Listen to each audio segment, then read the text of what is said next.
Welcome to news Adda. Sankranti rush. Hyderabad Vijayawada మధ్య 10 special రైళ్లు. సంక్రాంతి పండుగ సందర్భంగా ప్రయాణికులు రద్దీని తగ్గించేందుకు దక్షిణ మధ్య రైల్వే కీలక నిర్ణయం తీసుకుంది. పండుగ కోసం సొంత ఊళ్లకు వెళ్లే వారి సౌకర్యార్థం హైదరాబాద్ విజయవాడ మధ్య మొత్తం 10 ప్రత్యేక రైళ్లను నడపనున్నట్లు శనివారం ఒక ప్రకటనలో తెలిపింది. ఈ రైళ్లు పండుగకు ముందు తర్వాత రోజుల్లో రాకపోకలు సాగించనున్నాయి. ఈ ప్రత్యేక రైళ్లలో చైర్ కార్ బోగీలతో పాటు జనరల్ బోగీలు కూడా ఉంటాయి.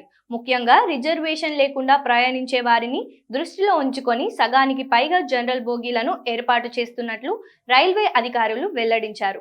చైర్ కార్ బోగీలలో ప్రయాణించాలనుకునే వారు ఐఆర్సీటీసీ వెబ్సైట్ లేదా మొబైల్ యాప్ ద్వారా ముందుగా టికెట్లు రిజర్వేషన్ చేసుకోవచ్చు. రైళ్ల షెడ్యూల్ వివరాలు. హైదరాబాద్ నుంచి విజయవాడకు జనవరి 11, 12, 13, 18, 19 తేదీల్లో ఉదయం రైలు బయలుదేరుతుంది. అదేవిధంగా విజయవాడ నుంచి హైదరాబాద్కు జనవరి 10, 11, 12, 17, 19 తేదీల్లో మధ్యాహ్నం 2:40 రైలు అందుబాటులో ఉంటుంది.